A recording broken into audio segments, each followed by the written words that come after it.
And again, we thank you for joining us right here on the Voice 17104. Again, for Reverend Dr. Nathaniel Gadsden's Writer's Wordshop. Again, welcome, welcome, welcome. Again, another wonderful day the Lord has made, and we welcome all of our writers, all of our spoken word artists, all of our poets to join us tonight.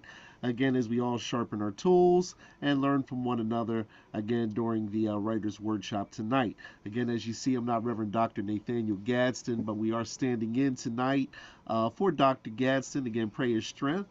Again, he'll be joining us a little bit later on in the program. Again, Lord willing, as well as some other local and international poets as well. Again, this is a poetry safe space. Again, your poetry and spoken word hotspot. Again, every Friday, 7 p.m. to 9 p.m. right here on the Voice 17104.com. Again, I'm Station Stewart. Media Ambassador Brother Chris Thomas, and again, it's a delight again to be standing again behind this side of the microphone tonight. We're going to be sharing and featuring and showcasing some spoken word concerning victory. So tonight, maybe you need some victory in your life, or maybe you know someone that needs an encouraging word.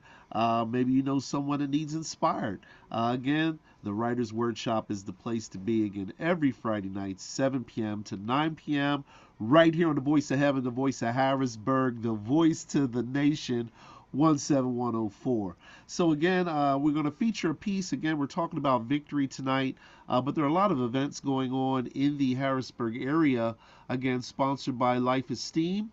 And also another young lady really making it happen, Nicole. Again, Nicole is making it happen. And again, she's having a wonderful book launch. We're going to be sharing with you some information about that.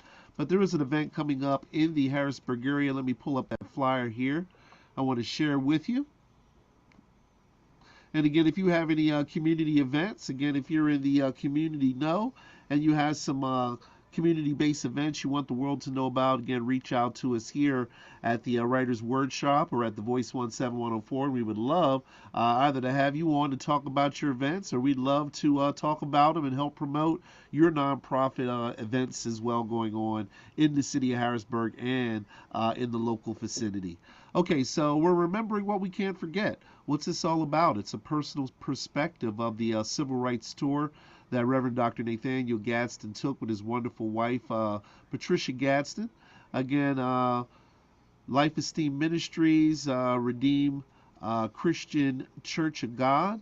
Again, that's where their church is, but they're going to be sharing a personal perspective of their civil rights tour. Again, that's coming up on Saturday, September 21st, 6 p.m. to 9 p.m. Again, the doors open at 5. Again, they're looking for vendors. They're going to be featuring some voter registration, light food, and refreshments will be served. And where is all this going on? I'm so very glad that you asked. At the PA Council of Churches, 900 South Arlington Avenue in Harrisburg, PA. Again, Dr. Gadsden, his lovely wife, and a team of individuals. I'm not sure. I think one of the local colleges sponsored this civil rights tour, and many of them took the tour, and what a tour it was. And they're going to share all their experiences and all of their wisdom that they gleaned from being a part of that civil rights tour. So again, that's coming up, I believe, on September 21st. And again, that's at the Council of Churches, and again, that's located at 900 South Arlington Avenue in Harrisburg, Saturday, September 21st, 6 p.m. to 9 p.m. Doors open at 5 p.m. Also, let me see if I have this other announcement up here. Again, Nicole is making it happen here. If I can pull that up here real quick. Again, she's having her book launch. Let's talk about that here a sec. Again, book launch. Again, Howard graduate, consumer advocate, and published author Nicole Wilkerson. Again, many of you know her from many different social media outlet platforms. Again, you can always look her up and follow her under Nicole is Making It Happen, and truly she is making it happen. There's a book signing going on September the 14th, and again, that book signing is from noon until 2 p.m.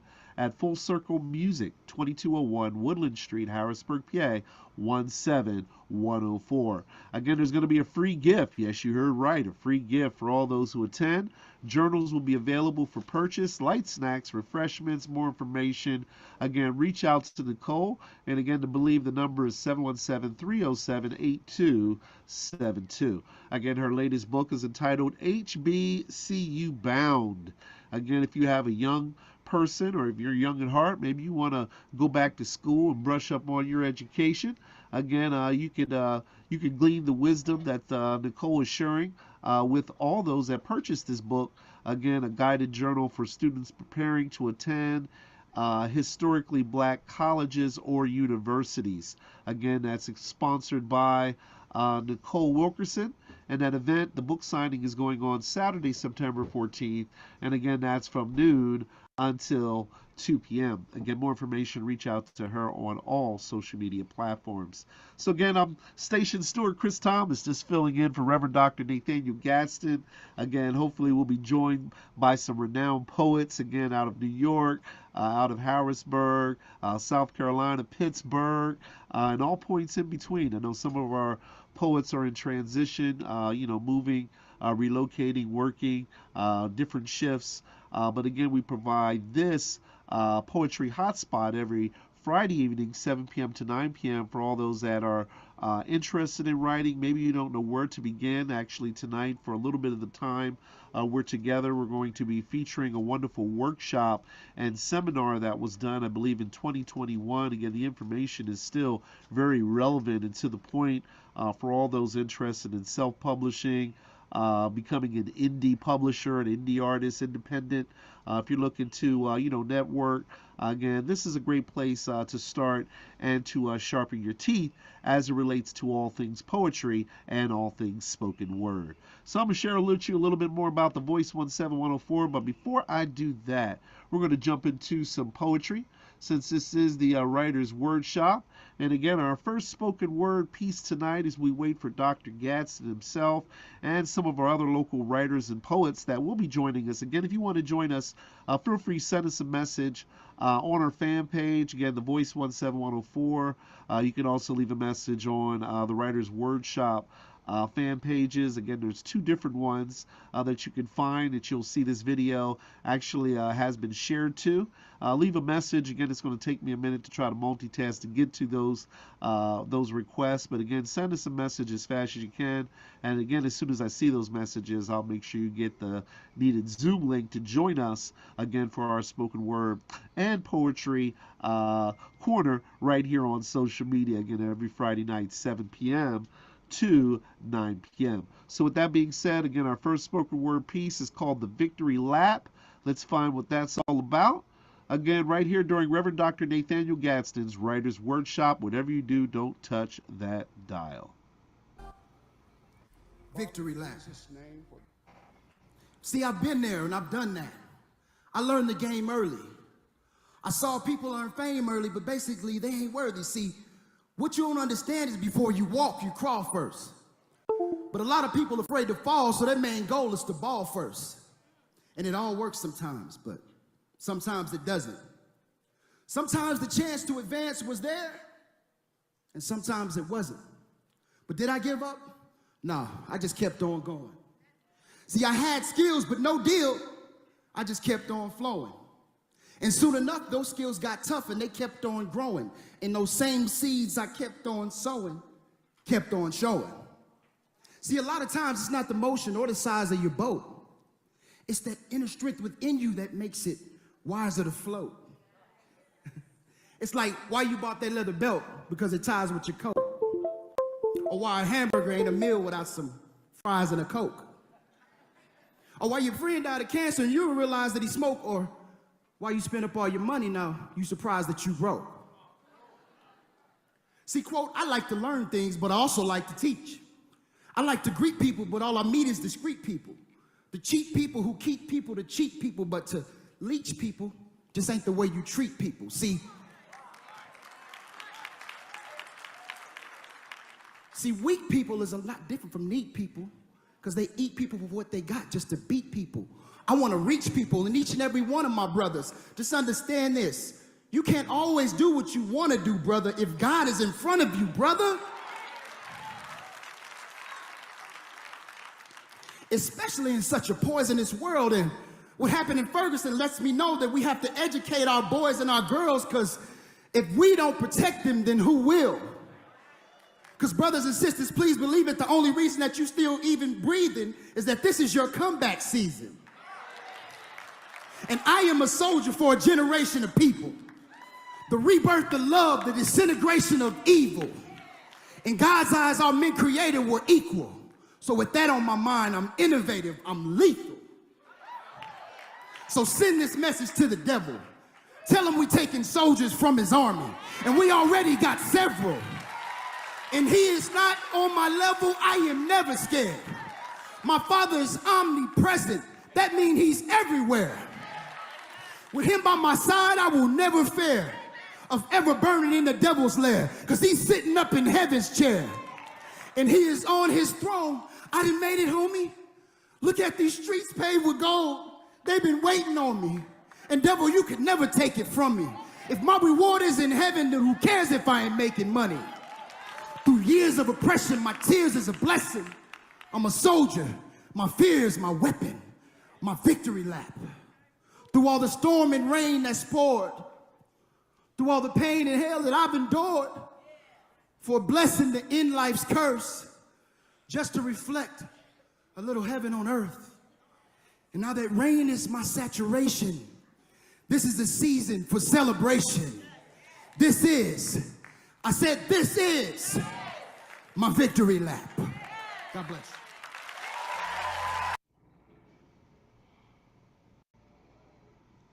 you. Sister Ro Brady, welcome to Reverend Dr. Nathaniel Gadsden's Writer's Wordshop. Ma'am, how are you? I'm well. How are you? Very well. As you see, I'm not Reverend Dr. Nathaniel Gadsden, but I'm doing the best I can with what I got. Uh, where is he? He's starting a new project, and he's going to be on a little bit later, so he didn't want the show to be delayed because of that. So yeah, well, he said he reached out to you. I'm not sure if you got the message or messages, but he wanted you No, to host the program tonight. But he said in delay of the response, just do the best you can. So that's kind of what we're doing. We just featured that piece called Victory Lap. Did you catch the end of that? I did. I saw the end of it, but I'm looking. I didn't get a text message from him. Uh, that's what I heard. Maybe anyway. I'm not sure what happened. I'm sure he reached out to a couple Oh, I mean, points. no. Okay, no. He sent it to me at 6:26. He sent me a voicemail. I looked at Okay. text messages. No worries. All's well. Well, we can Okay. co-host together, and what I can do, I'm sure you can do. So I think between the both of us, we'll be all right. So, and Sister Okay. Rowe, as I listened to that piece, that last piece called Victory Lap, and you're a seasoned, mature poet, several books out, done many performances, many different places around the city and around the world. Which method do you prefer? Writing down the poetry, reading it, or like the gentleman kind of quoting it verbatim? Which works for you, and what would you prefer? I don't know. It all depends on what it is. There are some pieces that I have that I know bits and pieces, but I don't know. I usually just write it down and see it in front of me. Because Okay. sometimes I actually change it. Yes, ma'am. Oh, okay. So, I mean, since it is your piece, you have the liberty to kind of interchange and kind of interject and kind of just, Yeah. change things as you're inspired to do so. Hmm. Does that happen often for you when you, like, say, if you've written a piece, you had it out several years, and then you requote it, and you think it may sound better with this word or replace with this phrase? Yeah, I have a lot of pieces that I have gone back and I have changed, especially if I've published them. Okay, okay. I'll start like editing. I can't speak tonight. Yes, ma'am. Yes, ma'am. No And worries. then it's like, or I'll add something to them. Yes, ma'am. Sure. Yeah. Now, would you republish them after they were already published, and you would say this is a revised version of that, or how I does have that one work? now that I'm about to do that. My the first book that I had out, I don't know. I didn't like the cover and I didn't like the title. Yes, ma'am. Yes, ma'am. So I'm redoing the cover, but I am going to be adding a lot of new poetry to them Okay. and Okay. probably deleting some of the other ones. Yes, ma'am. Yes, ma'am. Yes, ma'am. Now, when you look at some of your poetry, does it take you back to a place that you were when you either inspired to wrote it, or a place that you were in a certain portion of your life? You remember, like, I remember writing this Always. when this was going Yeah, on. I remember. always, Mm. always. And it's funny because I'm listening to, I've been, it's weird. I listen to my Audible while I'm in the shower, Yes, ma'am. phone in the shower with me. And I'm reading this short story called Neighbors. Okay. Okay. And it's by a woman who, remember the author's name. She's only ever written this one book. Yes, ma'am. And she what the narrator sounds like, she passed away. Okay. I'm trying to remember her name. It's see, it's Diane Oliver. Yes, She ma'am. wrote this book called Neighbors. It's a series of short stories. Okay. Because originally I started writing and I wasn't writing poetry. I've always written poetry, but I wasn't publishing poetry. Okay. I started doing online literary magazines, Yes, ma'am. short stories. And I've been listening to this Neighbors, and it reminded me of three short stories that I'm currently working on. Yes, ma'am. Sure.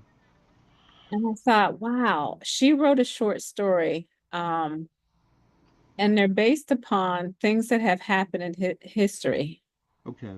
Um, she did one, what I'm listening to now.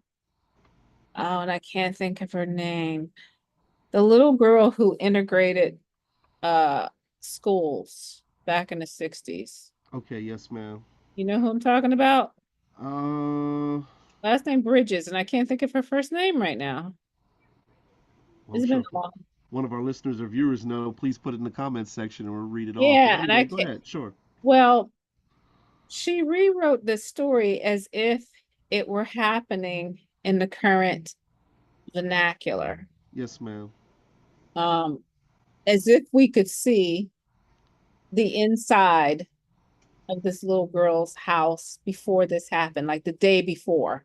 But Sure. she took the little girl's character and turned it into a little boy's character and talked about what his family would be reacting to the day before the actual child actually integrated the schools. God, Yes, I ma'am. can't think of her name. Her Wow. last name is Wow. Bridges. Wow. Wow. Wow. You know me, I'm gonna look it up. Sure. Yeah. Yeah. Go ahead. I'm interested But but to it hear was the like question as well. if we could have had a bird's eye view Oh my. Oh my. Oh into her my. house, Yes, ma'am. into her family before she entered that school the Oh next my. day. Oh my. Oh my. Oh my. Oh my. Oh my. And it was funny because with this recent school shooting, Yes, ma'am. it started to make me think about psychologically, where was that young 14-year-old boy's head the day before he did this? Because, Wow. like as you write social justice poetry, you're always thinking about the next catastrophe that you hear on the news. Yes, ma'am. And Sure. this one, Sure. as Sure. an educator, has all school shootings, because I always felt like there was a period of time in my life where I was with a student that scared me to that Yes, point of ma'am. wondering if he had a Sure. gun or not. So Sure. every Sure. time I Sure. hear about a school shooting, it Sure. grabs Sure. me in a Sure. different way. But after reading this, I know you think, where's she going with this? No. No. Go right ahead. But after reading this story about, oh God, I can't think of her name. Her last name is Bridges, and Oh, is yeah, I what? thought you looked it up. You didn't look it Oh, up? I Let me started look it to. up. Let Yeah. me look it up, Miss Rowe. I thought you had it Okay. Oh already. no, no, no. I didn't. Uh, What's going on? You no. started to do it there. Yeah, and then I started talking.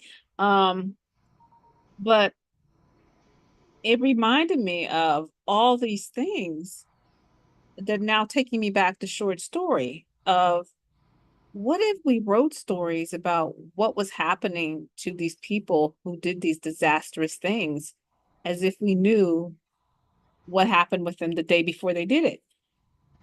Wow. And I've Wow. been thinking about this story about wh- I'm thinking about writing a story about this boy of the inside of his head the Oh day my. before he Oh did my. this. Oh my.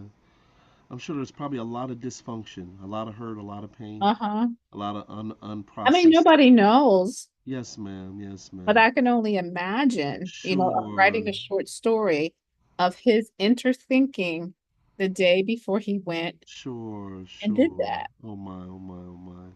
Or Wow. even thinking about writing a short story about George Floyd, Yes, ma'am. but writing it on the day before the whole incident happened with Wow. the police Wow. officer, of Wow. what was a typical day like for him Yes, before ma'am. that happened.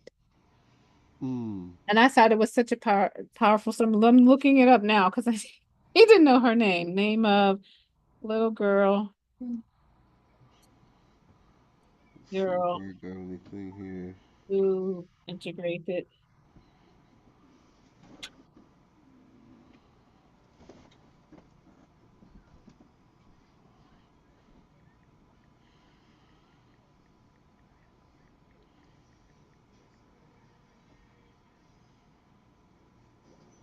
Ruby. Ruby, so we found it at the same time. That was in 1960. Ruby Bridges, the Yes, first African yes. American student to attend an all-white elementary school in the South. Uh-huh. And I Six could, years old at the time. It said. yes, yes. Well, this story I'm reading by Diane Oliver, Yes, ma'am. she takes she takes Ruby Bridges' character Okay. as if the little boy, she even changes the Ruby from a Sure. girl to a boy, and she writes the story as if it's the day before of what happened. Wow. Like we don't know what was the family was thinking, but Yes, they knew ma'am. she was going to go into the school as a 6-year-old little girl and integrate a white school. Wow. Wow. And think about the terror that her family would have knowing that Sure. she What's the could be repercussion killed. of this? Yes, Yeah. ma'am. Sure. Sure. So, I mean, it was no longer like I'm listening to it, but it probably was no longer than maybe a 1,500 word story. Oh my. Oh And my. it made me think about like, what if we took those types of stories? Because I've been thinking, like, okay, wow, how would people relate to that? I mean, But that's what my it mind sounds like is. a million dollar movie in the It making. does. Actually, I it's one mean, of those movies things have you. been done that way before, but what I'm literally thinking of is this little boy who's only 14 years old, who is Yes, now ma'am. going to be tried as an adult, and just writing what's in his side of his head that he's thinking about. And it could be a typical school day the day Sure. before. Like he's maybe sitting in his chemistry class or My, his my, my, my, algebra my, my. class, and he's having a conversation with the kid sitting beside him. And meanwhile, there's a dialogue going on the back of his What I'm gonna head, do tomorrow. like what I'm going to do tomorrow. He had already Wow. planned out what he's going to Wow. do tomorrow, Oh my. but we didn't know what was in his head. Did they end up getting a statement from the young man yet, or not as of yet? I don't know. This morning I was watching an interview with a teacher who had survived another school shooting. And she was just talking about the signs of knowing, a child with a lot of trauma. Yes, ma'am. Yes, ma'am. Yeah. So Now, how did you hear about the book? oh, I have Audible, and I was just on my Audible, and how you get your just new release. It's not a new release, but it just showed up. I was like, oh, it sounds Oh, good. they suggested it, recommended it, probably Yeah, based on your yeah. viewing, your Uh-huh. interest. Yeah. So I Wow. thought, Wow. wow. Yeah. So her take on Ruby Bridges fascinated me. Sure. Now, was it a short read? Something you read in a couple hours, a couple days, a week or two, or? Yeah, it's a series of short stories. Okay. She Okay. wrote Okay. another, like the one I read, I listened, well, it's Audible, so I'm listening to it. But the one that I'm almost towards the end of, it's another, and it's all about African Americans who have integrated either college or an elementary school. So the one I'm reading now is about a young woman who, and it changes everything. Yes, Um, ma'am. we don't know what college it is. She's just integrated an all white college, and you're Yes, ma'am. inside her mind. And she's not really, this one she didn't integrate. It's a college where, you know, after segregation, where she's at a college with she has two white roommates. Okay. But of course, there's still a lot of, you know, prejudice and hatred going on. And Wow. this conversation that her two roommates is having about her, now she's heavy, Yes, and ma'am. she goes to the cafeteria and she puts food into boxes and puts them in her closet. Okay. And they discover, like, she would go to sleep at night and pull all of her covers over her head. And one night she's not asleep. She's just laying there with the covers pulled over her head. And the Uh-huh. two roommates are like, let's go in her closet and find out what's in these boxes. So they discover that every time she goes to the cafeteria, their thing was, how would she be so heavy when she don't really eat that much? Like, they were watching her, like she would take two bites out of whatever it was they served for dinner, Sure. and she wouldn't eat anymore. And they kept wondering, like, how will she be that big without eating that much? But they discovered this food that she was hoarding in the closets. Like, she had food Wow. from the first day of the semester Okay. in this box, in a locked box. I haven't read the end of the story. I'm so curious to find out what happens. But it was very symbolic of of when you're reading it, you're not really thinking about her hoarding food, but the symbolism of the whole story was how, if you were an African American college student and you were the only one, of what things you would savor from the Mhm. place you came from, where you are not the only one. Wow. Wow. You know, like, so her parents would come and get her every weekend, and Mhm. she would take home her radio. There were like three things she took home every week. Wow. And Wow. they asked her, her two white roommates asked her, why do you take those things home every week? And she would say, because they're mine, because I can, and because I like having my own. Sure. So I kept looking at the symbolism that Diane Oliver was writing in the story. And it really didn't have to do with food. It really had to do with the scarcity of freedom, or the scarcity Oh. of being able to be who you were, or knew who you were. Yes, ma'am. And I was like, wow, that's, you know, like, I had to keep listening to that one Mm. part about these food in the closet. And it literally had nothing. I mean, the story is saying that, Sure. but the way the author has written it, the symbolism in it had a lot more to do with just the freedom to be who you Sure. were and not have to hide who you were. Wow. Wow.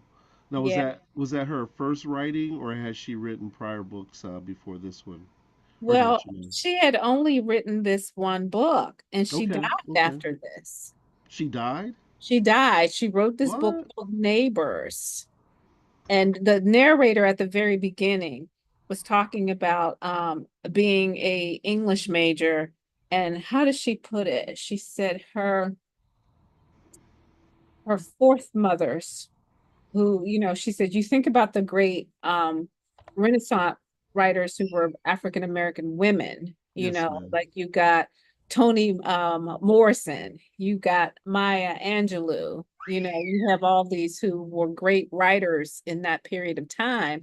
And then she said, I knew about all those, I knew their works, you know, but then all of a sudden she came across Diane Cooper, and she says, now she is one of my fourth mothers, you know, because she wrote Mm. these stories. And she's in her introduction of Diane's story, she's talking about how the symbolism of what she was saying back then was Yes, ma'am. so deep and heavy.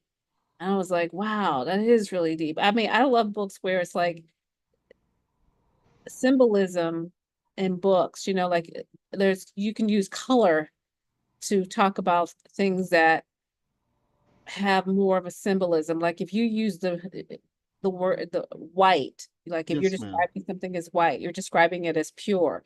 If you're describing something with green land, you're just describing it as the richness of the land. Or if you're describing something that's dark or black, of course you're always describing something that's bad, Yes, ma'am. Yes, ma'am. So when you start talking about books and symbolism, and she started talking about, and she didn't even go into this, but it was like once I read it, I knew what she was talking about, the Sure. symbolism of how she was writing these stories. So I can't wait to find out what happens to this college student with this food that she's hid, because Sure. it didn't have to do with that. It had to do with her just knowing Wow. who she was and the freedom of not having to hide who Sure. she was. Now, do you have a dedicated time that you read, or do you read like I'm stuck in traffic, or I'm at the doctor's office, I'm gonna just pull this out and I'm gonna just read a I couple always chapters? have a book with me. I'm like don't know what to do with myself if I go to the doctor's office without a book. Like you know how Like your you're in. security blanket. Yes, you know how you're like Sure, sure. you go to the waiting room and you sit there after the receptionist has taken all your information, Yes, ma'am. sit there for a few minutes. I have a book. And then you know how like the nurse calls you in, weighs you. I'm there with my book. And then you go to the inside of the waiting room right before you see the doctor. And then the nurse says, she'll be right in to see you in a few Yes, minutes. ma'am. There You'll I pop am it with back my out book. again. They're Or if good the doc, conversation starters too, I'm sure. If they yes. can see it in your hand, they're like, "What are you reading?" And you get a chance to tell them a little bit about it too. Well, I have a really great doctor, and it was funny. I was reading Alice Walker's one of her poetry books, and I had gone back to her, I guess like maybe months later, and I was reading another Alice Walker, The Temple of My Familiar. Yes, ma'am. And she was like, "You really love Alice Walker. The last time you were here, you were reading an Alice Walker poetry book." And I was like, Sure. "Yeah." And it was surprising that she remembered that the two times I saw her, I was reading Alice Walker. Wow. Now, as a seasoned author and a poet, now when you go walk into a bookstore, what is it you're looking for? Are you looking for something that someone recommended to you? Are you looking for something to catch your eye, like you said with the branding, the color? Is it the color? Like when you walk out with two, three books, what is it that caused you to buy the two or three books that you bought at those particular times? I just browse and find something. The blurb on the back of the book will grab me. Okay. Okay. Sometimes it's the cover, but more than likely it's the blurb on the back of the book. And recently we're moving. We're moving Yes, from ma'am. Capital Yeah, I again. heard you mention that on the last Yeah. program. But my bookshelves are so stuffed. And I had probably gotten them down when we moved back from DC. I had 25 boxes of books, Yes, ma'am. big boxes of books. I've Sure. gotten it down to 15. I am so incredibly proud of Wow. Now, what did you don't you didn't? I'm sure you didn't trash the books. So what did you do? Did you no, donate them to Goodwill or community aid no. or something? Or When we left before, I had a bunch of children's books that I took. I distributed them to some of the elementary schools. But wow, this wow, wow. time I put them into the lobby of my apartment complex and people just took them. Oh, wow. Oh, you just put out a Yeah. couple every day, or how'd that work Yeah, out? yeah. But it was funny because I was coming from my apartment and I had a handful of books. And there was a guy who was getting off the elevator. He said, "Oh, you're the one with the books. They're so good." I mean, I sometimes I have multiple copies. Like if I go to, and I love an old used bookstore, Yes, ma'am. if I find a multiple copy of anything Maya Angelou wrote, James Baldwin, Zora, any of those, I have multiple copies of Sure, all of sure, their sure, works. sure, sure, You sure, know, like sure. um and if I go into a store and I find like one of the Renaissance writers, it's like, I know I already have 3 copies of The Bluest Eye, but it's a classic. And I'll just buy it because she's one of my favorite authors. So I'm going through my books and I realize like, okay, I got 3 copies of some, and it's usually a classic. And then I think about having taught English and all the books that I taught, Yes, having ma'am. copies of those. But typically, if I go to a bookstore, it's the blurb that grabs me, maybe Okay. the cover. Now, do you have a favorite bookstore that you like to go to? I know you've been a favorite in many different bookstores around the city. Well, I don't know. I mean, I have not gone recently. Yes, because our bookstore, the Midtown Scholar, is Yes, having ma'am. their tent sale. I think it's October the 9th. I know it's in Okay, October. okay, I have to look okay. on the website again. But that could be dangerous for me. I just got rid of like 80 books. And Now, I, knowing you're downsizing, will it be like a temptation to not come home with a baker's dozen? yes, yes. I'm really trying to embrace Audible Yes, ma'am. because Yes, ma'am. Audible Sure. doesn't take up No any clutter. space. Sure, sure, sure. So I'm trying to go from maximist to a minimalist. Like I have a girlfriend who has a bookshelf, but it's so incredibly neat and pretty, and I admire her bookshelf. Like, and she's a reader, but she's not like a fanatic reader. Okay. I'm fanatical. I know I need a sponsor. Sure, sure. Read to live. Sure, sure. Live to read. Sure. Understood. My bookshelves have always, and like if somebody gives me a book, I'm like, oh, you gave me a book. And it may be a book that I probably won't read, but just the fact that it's a book, Sure, sure, I'm sure. gonna put it on my bookshelf. Just gonna admire it. Now, as Someone you gave took. me a book that I knew was not going to be a book that I particularly wanted to read. Right. It was the fact that it was a book. So Now, I now, in saying that, now, how easy or how challenging was it to make the transition from a physical book to an audio book? we've had Audible for some time. I enjoy Audible. I used to like it when I was riding to work. Like I would get in the car and I'd drive to work and I'd listen to Audible. Uh, Sure. Mostly it would be stuff that I was listening to for church. Like if we Okay. did a women's discipleship class, Yes, ma'am. then, and I knew that we were going to discuss the book that Friday, Hmm. and everybody like would just start, and I would listen to it on Audible, and I would be at the end of the book in like 2 days, and they're like, "How did you read this book that fast?" I didn't. I listened to it. But I'm one Sure, of those sure, people like I sure. listened to it and I would remember what was happening in each chapter. Yes, ma'am. Sure. So it would be like, oh, like we would be discussing chapter two, and I would be like, well, remember when I wouldn't know what the page number was, of course, Right, because right. they're all looking at the hard copy and they're going like on page six. I'd be like, oh yeah, the author was talking about, and then I would go on to be talking about what was on page seven, but I Yes, wouldn't ma'am. know it was page seven because I was listening to it. So everybody would say Oh, like, okay, turn to okay, page okay, seven, okay. and I was like, I don't have a page seven. I know it's in there Yeah, I though. would Sure, know sure. exactly what would happen because I Right. would listen that intently. But the thing about it is, with when you're doing something like that, like I would take notes on it, Yes, ma'am. but I didn't have the physical book for the discussion, but I would just take notes on Yeah. it. And I could still participate in the discussion, but they would be going back through the, I'll turn to page seven. Like, oh, No, page no, seven. no. What do you feel? What do you feel about writing in a book? There was a time where I used to carry a lot of Bibles. Now, I have them everywhere I go, so I don't really Mhm. have to carry one anymore. So, um, a lot of people think it's sacrilegious to write in a book or to write in the Bible. What's Oh your no. opinions on that? Oh no, wait a minute. I have a Bible here that was one of my very first Bibles. It's a leather bound Bible.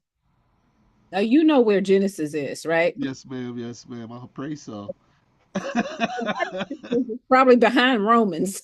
I don't think they're in the same division, but No, but I'm saying that to say that this Bible, because I used it so much, like the pages just started to come apart. oh, And okay, okay, I would just gotcha, like, gotcha, okay, wait a minute. gotcha. Like we be in Bible study, like everybody And turn you got to Genesis and Romans because the pages were gotcha, gotcha, I'm got. I'm flipping the Sure, sure. paper. I heard someone say they said a person whose Bible is falling apart belongs to a person whose life who isn't. A life that isn't falling apart. So if you have a Bible that is falling apart, it belongs to a person whose life who isn't falling apart. Oh, So that's a good one. Yeah, like sure. it was a very well used Bible because it was the Bible that I would study from home. Okay. And then I had it for so long and I thought, okay, so maybe, I need to get a new one. It And was this so was a hard. big old Go ahead. Bible though. And I would carry it to church every Sunday. And I just Yes, got ma'am. tired of that. And then I teach the new members class at my church. Sure, So sure, sure. it became so much easier to start using my phone. Right, It throw that in my purse and like, okay, I know where, and I could highlight right, right. on my phone. So I would carry that, and I have a journal that I carry where I write down our pastor's messages so I could go back and read them that way. And I find Wow, that so wow, much wow. easier than carrying that thick old Bible. And then I bought another study Bible Sure, sure, that I sure. like, but the only time I ever use it is I use them at home, but I just use my phone. And Wow. then Now, I which, can step on the screen. yes, ma'am. Now, which app do you frequent and use? If you The don't mind Bible sharing. app. The New Okay. Version Bible app, and I love that one because then here's the key to it is that you can go into all the different versions. Yes, ma'am. That's one thing I like about using the Yeah. Bible on a computer on the internet. You could do Hmm. everything so much faster. When I first started off in ministry, you had to pull out the concordance, the lexicon. I'll be sitting on the bed with like 8 books that are So probably heavier than my daughter. And now I it's know. so simple. It's so super simple now. I don't know if youth now could go back to the way that we used to have to do it with those big thick Mhm. the books that were I like, yeah, know. big family Bibles and lexicons and Strong's Mhm. concordances They and all that just- stuff. Yeah, I know because I've taken a couple of inductive Bible classes at our church. Sure, And some of the homework was that, like you're going to concordances, and my husband had a lot of them, and I don't sure. even think he kept a lot of them. Like, and you're right, it takes up so much space because at the bottom of my bookshelf, Oh my goodness, man! You can use one as a chair and put well, food in your cupboard. at the bottom of my bookcase right now, I haven't cleaned that far, Yes, and man. I have all my aunt's old family Bibles down there. She passed away when she was 96. Yes, She man. had these Bibles when she was a girl, Wow, wow, wow. so those I will always. Yes, ma'am. Yes, And ma'am. now they're so old, like it probably Leviticus is probably where Genesis is if I open it. So I don't use them because they're just so old. Sure, sure. Now, when we moved into the house we live in now, which is actually the house I grew up in, my mother got a little bit. The house, the property, the land was too much for her to take care of, so she was gonna put it on the market and said, "Hey, you wanna buy the house you grew up in?" It wasn't our dream house, but it was the house we could afford. Long story short, it came with a library that she accumulated probably 15, 20 years, if not more. And it has so many books, but it takes up so much room. And we were thinking about downsizing because the house is short on closet space, so we're kind of fighting closet space. We're thinking about using the library as closet space, but we're like, what do we do, with the books? And I think about what happens if the lights, if the power and everything goes off, and all we have is these books to read. They would be like money almost. You could use them to barter information. You could probably use them to barter, or use them like if the internet, the TVs, and that type of stuff went down. You could always have something to kind of keep your mind and your thoughts busy. So I kind of struggle, even though with not having enough closet space, getting rid of the books because number one, they're keepsakes because they were moms, but number two, because I just feel that they may come in handy at some point later in life. I know, because I gave away so many books that I had for, like I said, I love used, going in an old used bookstore. Like when we used to go to the beach, there was an old bookstore that was not too far from the hotel we stayed at, right on the boardwalk. Everybody else the kids would be rushing off to the beach. I'd be like, I'm going over to the Wow, wow. bookstore, and I would end up buying at least a dozen books. And they would all this is when my kids were little, and they would be at the beach, and I'd be like, okay, I'm gonna take 3 books with me. And Sure. by the end of the week, I probably had maybe read 5 or 6 books by the time we were going home. Wow. I would Wow. just my Wow. whole week, Wow. my whole Wow. vacation was all I'm going to do is read a book. Wow. Wow. And that's Now my how idea of a vacation. now how true is it that, the more books, the more crossword puzzles that you do, keeping your mind busy as you, mature and grow older, that it helps keep your thoughts more in line, more organized. I heard someone once do a study of that magnitude. I don't know. I couldn't think of Ruby Bridges like Oh well, I mean, that's one of those George Bush moments. That was one of the moments. But I mean, I'm sure you probably are very organized in your thinking and methodical in the way that you do things. well, sometimes I don't know. You never have one of them moments when you go into a With room. all the irons in the fire that you got, Sister Ro, you gotta go. You get ex-teacher, author, book, your organizer, and all that stuff you do. You got it, man. You got it going on. No, I go in the room sometimes and I'll be like, okay, now what did I come in this room for? Remember, and then I got to leave the room and come back out so I remember what it was. But no, why don't as we're talking about poetry, do you have a piece you want to read tonight? Sure, I call it my spare poetry Okay. in a folder that it's not part of the book. It's just like stuff I've typed out. You see, as everything else is starting to be packed up. Understood, understood. No worries. Let me Give see us if I what you got, and I'm sure it'll be good enough to hold us. And again, for our listeners and viewers, this is Reverend Dr. Nathaniel Gadsden's Writer's Wordshop every Friday, 7 p.m. to 9 p.m. Poetry Hotspot. Again, you can brush up your skills. Again, if you're an author, independent author, a writer, or just interested in writing or publishing, again, this is a great place to gather and just learn from one another as we're doing tonight. And again, we're joined in the studio by seasoned author Ro Brady. Sister Ro, go right ahead, man. okay. I got one.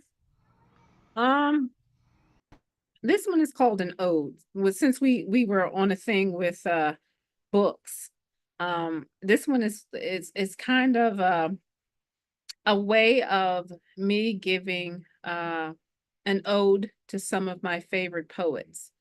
And a lot of their work is mentioned, but in a poetic way. So it's called an ode. When Intozaki told us it was enough, I fell down in love. I too am a regular colored girl who loves words. They beat inside my mouth like a sting of bees buzzing full of word honey. My father was no magician. He couldn't keep things under his hat, like the passionate love he had for my mother. She was a brown woman who had full hips, lips, and legs. She never stored her silk roses by her bed. Instead, she wore them tucked behind her left ear. Essence of Billy. I became afraid you might leave when Audrey spoke her words in a litany for survival. I stood on the shoreline wondering if I would survive the rough edges of my decisions that keeps my heart fully awake beating at dawn. I thought I was fully conscious of my surroundings, but maybe I too was ego tripping just like Nikki. I did give birth and the pains did flow, and some say I am a beautiful woman. My nails are usually broken and chipped from digging deep into the bowels of my wealth. Dr. Angelou walked into the room and they all whispered, phenomenal woman. I stand still listening to the applause. I'm not as cool as can be. I fall on one knee and beat away the honeybees of wannabes like this phenomenal woman. I hear their words beating in the pulse of my ears. I give you this ode to a few good women wordsmiths whose words linger on my tongue and make a ring around my lips like sweet chocolate word milk. So that one's called an ode. So I talk about the poem that Intozaki Shain wrote called Enough. Yes, ma'am. I mentioned she also wrote a poem called My Father Was No Magician. Okay. I talk about Billie Holiday, which is one of my favorites because it was one of my mother's favorites. Yes, ma'am. Um, Audre Lorde wrote a poem called A Litany for Survival. Wow, So wow. I put all these poems and poets inside one poem. Yes, ma'am. Wow. Now, where were you when you actually put that those thoughts on onto paper? And is that a piece that you published in one of your books already? No, no, I was just calling my extra poems. I was doing something for some event and I read this one. I think we were doing a poetry reading, me, Maria, Wendy, and I think there was another poet with us, and I read it there at the bookstore. The Okay. oh, what's the name of that bookstore? The Good Heart Brothers. no, not Good Brothers. Um, Heart and Soul. Okay. Yeah. Down in Lingelstown. Yeah. Okay. Uh-huh. Yeah. Understood. So I read it there. But Wow.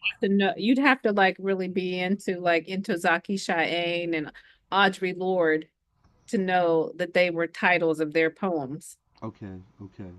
That was a different way that piece actually ended. I was like a cliffhanger. I was like I thought there was another sentence or another paragraph coming Uh, after that.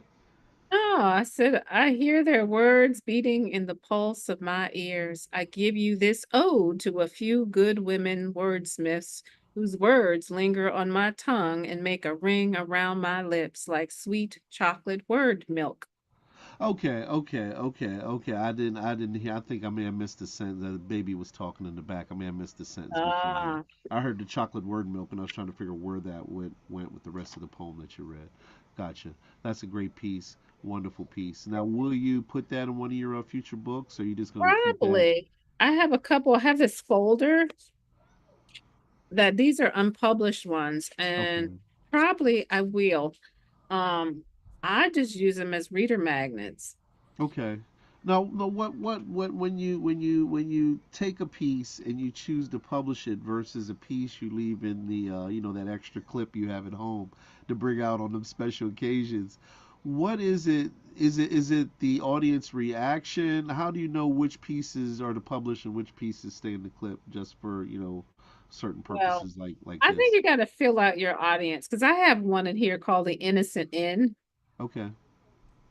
And it's about the first time anybody ever called me a nigger.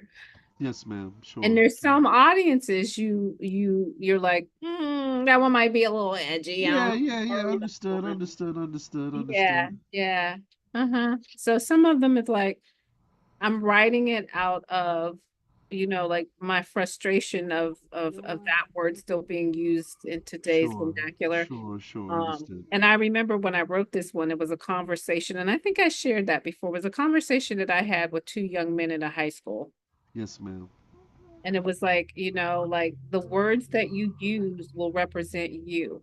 Wow, And wow, people wow. will assume that you are one way because of the words they hear you speak. Yes, ma'am. Yes, ma'am. And Yes, you may ma'am. not be that way, but you give the Wow, wow. impression that you are simply because of the words that come out of your mouth. That's good.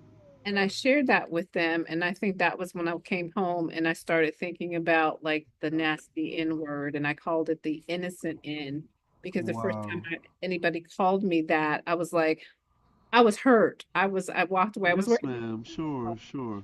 Even And knowing, even knowing the definition, it still brings back, it makes you feel some kind of way if you hear it or someone says it. well, it did, but then I let that go. But I was Yes, ma'am. sharing that with these two young men Understood. Understood. about Understood. how, like, okay, you especially in our community, you especially Sure. young black men, you hear say that between the two of them, two kids, Sure. Sure. Sure. and Sure. you're trying to explain to them that it is a negative. I mean, words have power, Yes, ma'am. I agree. I agree. I agree. and explain to them that there are so many more words that you could be using. Sure, sure, sure, Yeah. sure, sure, And, sure. like having kids, like I was in a classroom where the kids were using a lot of different, they had their cell phones out They were using cameras, laptops, and the teacher told me the only thing you'd have to do, because it was a project they were working on, Yes, ma'am.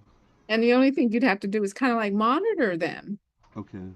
So two boys came in and they had a pass, and they came in and I said, start working on your project. And they said, okay. So they were doing something it was a football project. Okay. So I walked over and they had a football game going, and all of a sudden this kid really loudly drops the F-bomb. Oh my. And I said to him, I know that's not part of your project, so I could write you up. And he says, I'm sorry. I wasn't talking to you. And I'm like, I don't care if you weren't talking to me. That's not an appropriate language you use in a classroom. Sure, But sure, then the sure. other kid says, that kid had just about, like apologized, and I had moved on because he said, I'm sorry. But then the other kid says, you don't need a substitute. Why he apologize to you? So, and Wow. I said to him, Wow. I said, Wow. Wow. it's showing me something about you. So after the class was dismissed, I told the two of them, stay back. I need to talk to you about something. And I said to them, the words that you use will have power, Wow. and they will influence how people think about you. And I said, you know, it's up to you of how you want people to think about you. And you may not Mhm. even care. But Sure. one day you'll get old enough where there'll be people that will have the opportunity to advance you. Yes, ma'am. Yes, ma'am. Sure, And if sure, you sure. use this type of language Wow. in Wow. To front of write you off. them, To write you off. they will write you off. Yes, And an ma'am. Yes, ma'am. opportunity, a door will Wow. close of Wow. opportunity simply because of the language you use. Wow. So Wow. it's up to you. That's good. You may not care, and I'm saying there are times where I don't care what people think. I said, but as two young Black men, Yes, ma'am. Sure, I sure, care sure. about your future. And the Wow. one Wow. kid Wow. said, Wow. I don't even know you. You don't even know us. I Wow. said, it doesn't really matter Wow. That's not that I important. don't know you. Sure, sure. I care. Wow. Wow. Yeah. So, and then the long run about it was I go back to that school, and both of these young men, when they see me in the hallway, they go, hey, Steve, how you doing? Wow. So I Because knew not too I many had adults probably would take time to actually say that in love. It's not what you say, it's how you say what you're trying to express and how you said that to them. I'm sure not too many other people. Normally people fight fire with fire instead of bringing water to the fire. So Mhm. it's how you address something like that later on, if even if it doesn't click right away, like the kid said, right, you don't even know who we are, yeah, that type of thing. But later Yeah. on, in that day, later on that week, they replayed that conversation, that situation, and they were like, that lady must have really cared about us. So, like when I go back to that particular school, if they see me in the hallway, they'll wave or say, "Hey, Oh, Miss B, how wow, you wow, doing?" wow, And I'm wow. not even a regular teacher in Sure, that they remember school. you though. Sure, Uh-huh. sure. They said that people won't remember the words you say, but they remember how you treated them And how you made them feel. and how you made them feel. Dr. Sure, sure. Angelou said that. Wow, wow, wow, wow. I know someone said it. Who said it? Somebody said it. Now, Uh, quotes I usually remember. yes, ma'am. Yes, ma'am. Yeah. Yes, ma'am. That's awesome. Well, I got a piece, not that I'm going to share, but I got a piece to play if you don't mind, real quick, since we Oh, got a yeah, little bit I of love your time videos. and we're waiting on Dr. Gadsden. Again, our theme tonight is victory. So, this young lady, let me see what her name is here. Uh, Her name is. Oh, before we do that, why don't you tell us about your birthday bash and how all the wonderful people that came by to celebrate you? I have the little video Oh, here that I was gonna play. So why don't you tell us how it went? Why I just put it on. I won't put the music on behind it, but I'll just put it on to show some of the faces and oh, stuff. I had such a great time with that. We played some games. I had prizes. We had a cake with the picture of the book on it. Oh A lot of my, oh a lot of my. my church family came out and really supported me. So I was very happy that day. Oh, now my husband's calling me. Okay, go right ahead. Go right ahead. I'll just play this real quick.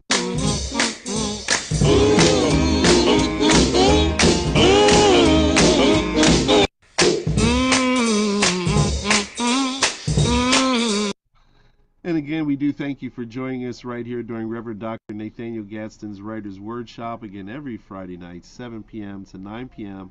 here on the Voice of Heaven, the Voice of Harrisburg, the Voice to the Nation 17104. Again, we're joined by seasoned author and indie author Ro Brady. Again, doing a great job, again, as far as writing books and sharing the wisdom that God has given her to the current generation and to the next generation as well. So big shout out to Ro Brady. Also to our other poets. I'm not sure if they'll be joining us tonight. Sister Lizelle Powder, Brother Neil Owens, Sister Wendy Nina Chirione, and Reverend Dr. Nathaniel Gadsden as well. Again, we do miss you guys, and again, we have left the light on for you tonight. With that being said, we're going to jump right into this next poetry piece. Again, this is called Is It True? So stay tuned. The Writer's Workshop continues here on The Voice.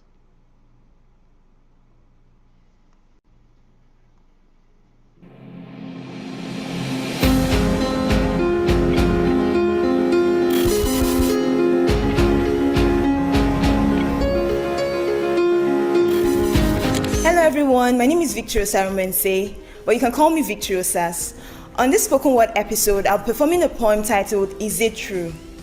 I wrote this poem because I read through the story of the three Hebrew boys, Shadrach, Meshach, and Abednego, and I realized that the king asked them a question: is it true that you have refused to bow to that image? In that moment, they had the chance to change their minds, to save themselves. And so I asked myself, what would be my response when I'm asked the same question? Time froze. Even the terrestrial elements knew this was a life-changing moment when he looked up to ask me, is it true? It was also in this moment that I understood the ultimate mundaneness of some questions. Is it true? Like he didn't already know it was true. See, I looked into his eyes and realized he was only giving me a chance. A getaway card to buckle up and change my original testimony of faith. A chance to let down my rope into a well of plan Bs, a way of escape just in case God shows up late. Is it true?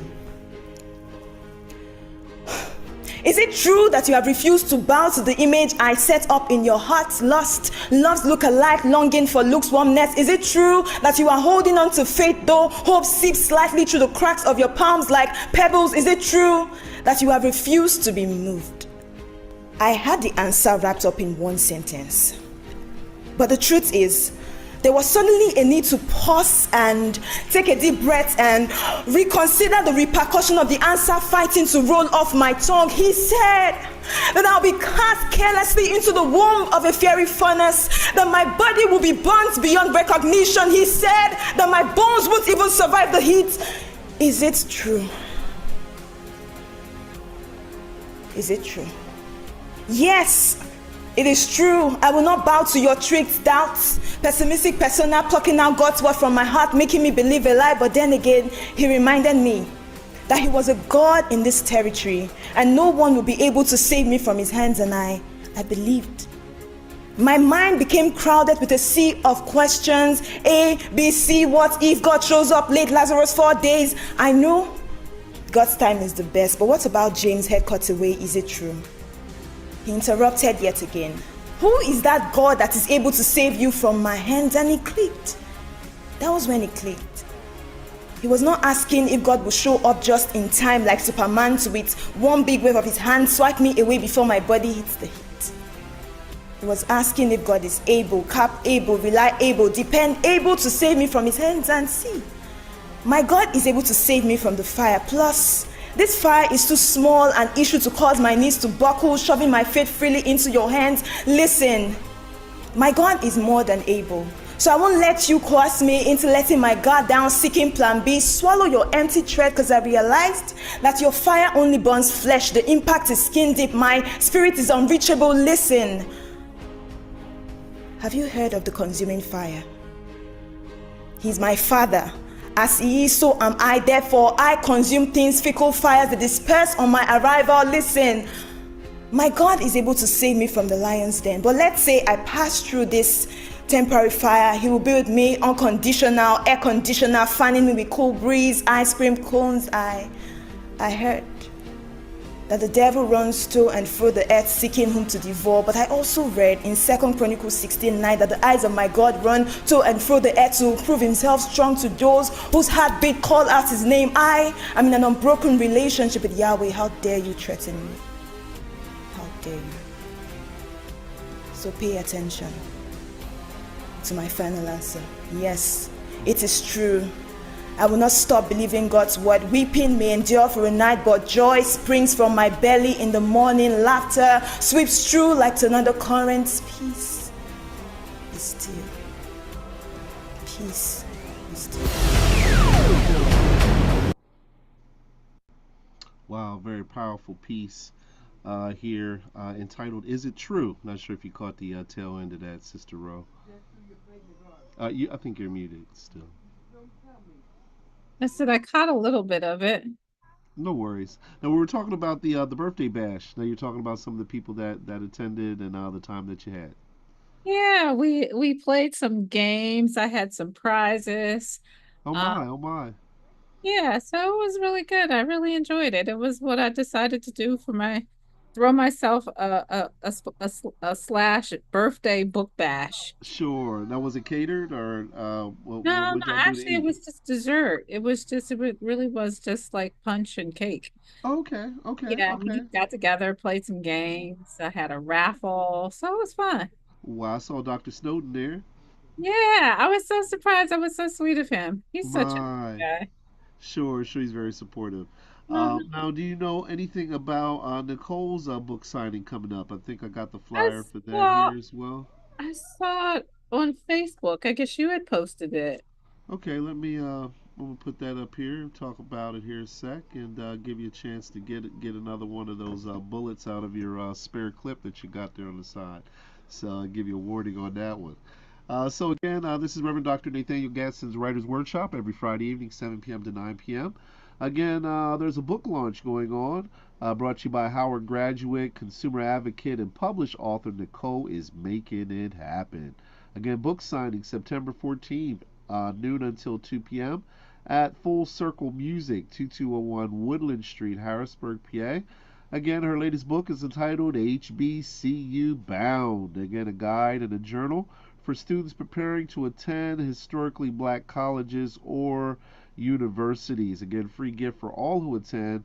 Journals will be available for purchase, light snacks and refreshments. More information, reach out to Nicole, and she's definitely making it happen at 717-307-8272. Also, again, for our listeners and for our viewers tonight, remembering what we can't forget. Again, make sure you take part of the personal perspective of the civil rights tour that Dr. Gadsden, his wife, and a group of wonderful individuals took. I think that was a couple months ago, but they're going to be talking about their experiences and some of the wisdom that they gleaned during this civil rights tour, Saturday, September 21st, 6 p.m. to 9 p.m. Doors open at 5. Again, they're looking for vendors as well. They're going to be doing some voter registration. Again, light food refreshments will be served. And again, that's going on at PA Council of Churches. Again, 900 South Arlington Avenue, Harrisburg, PA 17109. Now, will you be able to attend either one of those events, Sister Rowe, or not sure as of yet? I'm gonna try to go to the one on the 21st, but on the 14th, I know I'll be at the Jazz Festival with the Black Wall Street. Oh, okay, okay, okay, Yeah. okay. Now, why don't you tell us a little bit about that? Oh, well, let me see if I Is that can. down Fort Hunter? Is that one there, or is Yeah, that something else? it's gonna be at Fort Hunter. Yeah, Let's they're see if I can having, find it here. yeah, I think I have. Let me see if I can find the flyer and I see if I can send it to you. But Alrighty. it's the 14th. I think it's the 14th through the 18th, the Okay. 21st. Let me I'm see if trying to this is remember. it here. Jenny Dallas sent it to me and I'm trying to find it and I can forward it to you. September 7th and 8th. Is that it? I'm, Would this be I'm it? trying to find it. She sent it. Let me see if this is it here. Take that out of there. This may not be the actual flyer, but these are some of the people I believe are going to be there. Is Yes, this I think that's the one that I have too. Yeah. okay? Uh-huh. Dauphin County Jazz and Wine Festival. Yeah, that's it. Get your tickets now. 17th annual Dauphin County Jazz and Wine Festival, again at the beautiful Fort Hunter Park. Again, they're going to be welcoming national bands, wine tasting by PA wineries, and more. Again, you can browse a gathering of Central PA's top wineries, crafts, food, vendors while you jazz up your weekend. Again, that's this weekend, right, Miss Rowe? Yep, that is, well, that's the 14th. Well, Oh, it's I'll, not the 7th and 8th? I don't know what this says 7th and 8th for. I'm not sure about that. Yeah, this was recent. the one September that she gave me, wait a minute. 7th and 8th, Fort Hunter. Maybe no, no, no, oh, that is tomorrow, isn't it? I had it down there as the Yeah, 14th. you'd have been in trouble. You'd have showed up on the 14th. Yeah, that's right, because, I had invited one of the other writers. Okay. Yeah, that is tomorrow. Oh my. So again, that's September 7th and 8th, 2024, 3 Uh-huh. p.m. to 8 p.m. at Fort Hunter Park. Again, tickets are valuable for both. Tickets are valid for both days of the festival and for all performances. More information. Again, there is a website here, a Bitly link that you can click as well, or just search for them like I did on social media under the Dauphin County Jazz and Wine Festival. So again, you guys are setting up a vendor table for the Black Wall Street. Yes, but we're not actually going until the 8th. Ours Oh, is because we had tickets for Sunday. yes, ma'am. Yes, ma'am. Yes, that's why I kept thinking like I'm not going anywhere tomorrow. Yeah, it's Sunday. Okay, understood. Now, what is it that you do for the Black Wall Street? I know you shared it on prior programs, Oh, but for our listeners and viewers' benefit. I'm the editor in chief. Okay, excellent, excellent. Now, how do you go about picking out some of the people and some of the articles that you guys publish?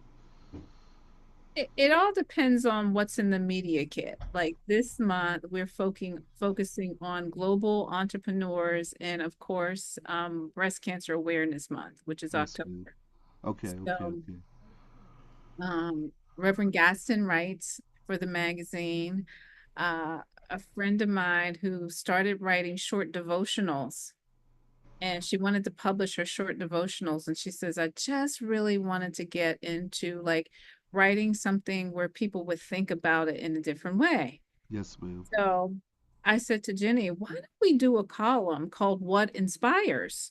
And she was Okay, like, I like it. So a friend of mine started this column called What Inspires, and she writes, they're really short little clips of just like maybe this will inspire you. She just sent me hers for October, and it's about two young girls who are sitting and talking about their dreams, and they're encouraging each other, and eventually they grow into young entrepreneurs. okay, okay, Yeah, so she writes, and I told her, I said, let's give your column a name. We call it What Inspires. okay, okay, okay.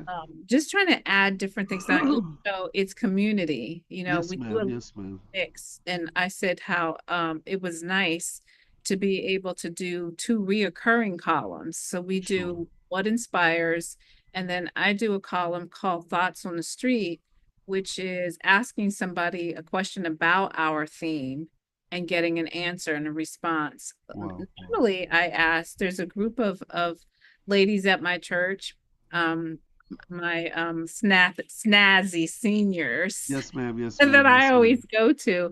And I asked them a question like for Mother's Day, I asked them what was their favorite Mother's Day gift. Okay. And most of them told me it wasn't a physical gift, it was the gift of time.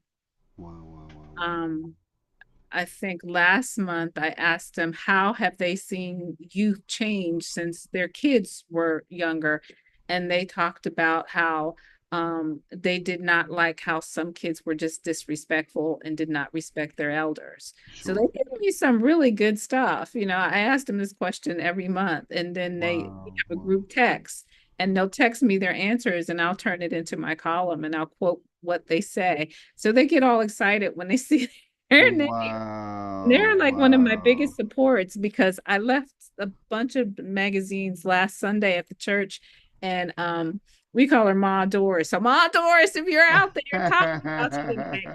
And she was like, "Are you going to bring them for the month of October?" She says, "Because now I know I can get my magazine here." They are so sweet. I love those Wow. ladies to death. Now, how does to life? Now, Life. how does the distribution of the magazine work? How do you guys select the businesses and you know the nonprofits that the magazine is placed at for people's disposal and Well, consumption? they're at a lot of different places. I know the Peachtree gets them. Okay. There's a Sunoco that's on Second Street that they're there. They're in just a variety of different places. You know, I had said to Jenny, there were a couple people that had asked, like some of the bookstores, like I was talking about Heart and Soul bookstores, Yes, but ma'am. normally the extras, I have to go pick them up and take them places. So I've been trying to make a point of getting the extra ones that are not delivered and take them to a variety of different places. Like a friend of Understood. mine just invited me to um, this year's annual NAACP awards banquet. And I Yes, said, ma'am. I'll grab some and take them there, you That's know. good. That's good. Yeah. I'm not sure if you ever dropped any off at Wesley. That'd be a great place for Wesley and for the station as well. Again, we'd love to help Ah, distribute them as well. So yeah, that's I'll really have cool. to, because I said to Jenny and her husband Bill, because they're the ones who deliver them. Yes, ma'am. Yes, ma'am. So I don't, like I gotta kind of sort of stay in my lane. I just usually Understood. go No get worries. Understood. Yeah, understood. the Yeah. extras and deliver them, because I had a bunch of them at my book bash. Okay. Okay.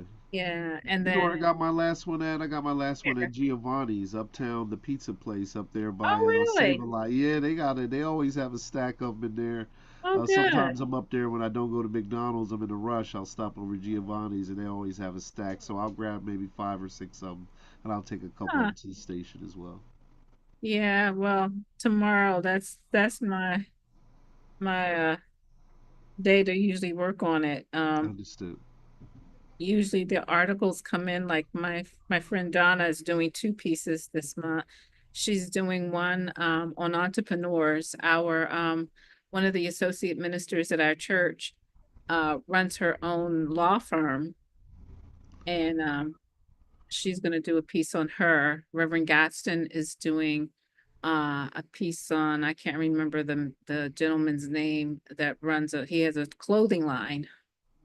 And then we Oh, is that London? London? Paris? London? yes, yes. London? We're doing a London? piece on Paris? him.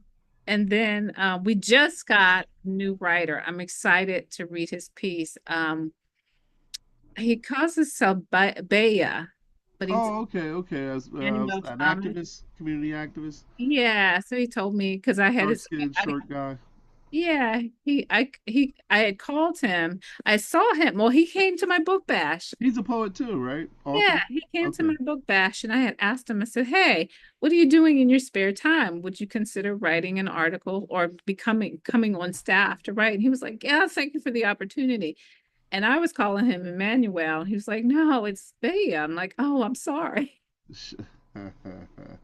Yeah. So he's gonna do a piece too. So I'm excited to read what he's written. Awesome. Yeah, he was actually a guest here on the Writers Workshop before. I think he was having an event. Dr. Gasson interviewed him, and I think he Yeah, I went to his read a event. piece or two. Mm-hmm. Awesome, awesome. Now, did you find the piece that you're going to pull out of And we the started extra clip that you got there to your left, right to your they're right? all in the folder, so then I don't have to look very long hard. Okay, understood. But I can let's see. I have even got some that I have not even typed. Okay. Did I finish that one? Oh yeah, I did finish this one. I can read this one. It's called I Knew I Was a Black Woman When I knew I was a black woman when the words that came out of my mouth seemed to be dispersed into the air like transparent white powder that disappeared into the atmosphere like they had never been uttered. I knew my truth was one where the invitation to the table of equality came with stipulations. If you make yourself smaller, if you find a way to become someone who can sit still while wearing the cape of invisibility, but still proudly showing all the Black girl magic you can muster. This powerless feeling does something to the voices of the ancestors. It causes them to rise up in me like stampeding wild horses running, finding spaces to run wild. When they too tell you they are willing to read your work and give you some critically needed feedback, even when you didn't ask, simply because they believe the system tells them that their words are deemed something that they feel, mine or not. Being a Black woman elevates you to a level of knowing that you come from a long line of strong minded folks with piping hot blood running through their veins. Blood that has been spilled for the cause, the fight to be heard, seen, and recognized as more than one that should work harder, sit up straighter, and be the token. Let's check the box, girl. I got you one. Black women are standing in lines waiting for the stars of equality, justice, and dignity to align. That's when they will all see us as Black women. Thank Good you. stuff, good stuff, good stuff, Miss Rowe. Now, when you write a piece like that, does it all come to you in one gathering, or do you write a little bit, you get a bite to eat, do the laundry, and then a little bit more comes to you, sit back down and keep piecing it together till you come up with the whole body No, of work? usually I just write them all at one time, but this one was written was I was in a meeting and I had made a statement, and the person that was in the meeting with me actually made the comment, well, what she was trying to say was, and I thought I clearly articulated what I was trying to say. I Sure, sure, didn't sure. really think, that nobody did not understand.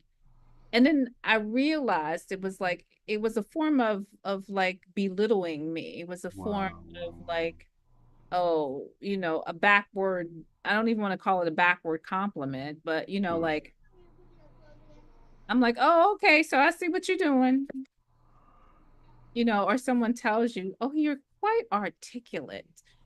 Like, what does that mean?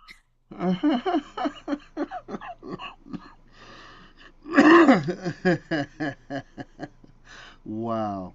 And you just Wow. look at them and go, Sure, sure, sure, so sure, I sure. wrote that in sort of like my way of saying, like, where I talk about, um, like the words had never been uttered into the atmosphere, like they just disappeared of what I just Yes, ma'am. said. Sure, sure, sure.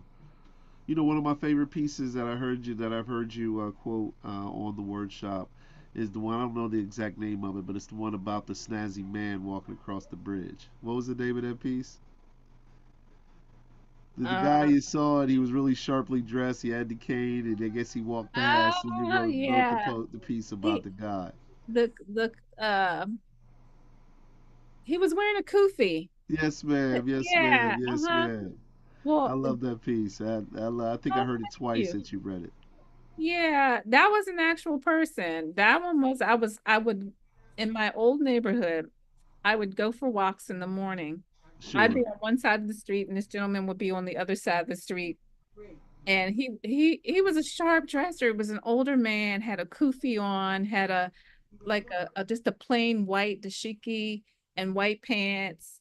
And he wore these shoes that had like a little tiny bit of a heel on them. And he had a fancy cane. And he sure. would be just like tapping and stepping. I'd be like, oh, Jill, you still over there, Jill.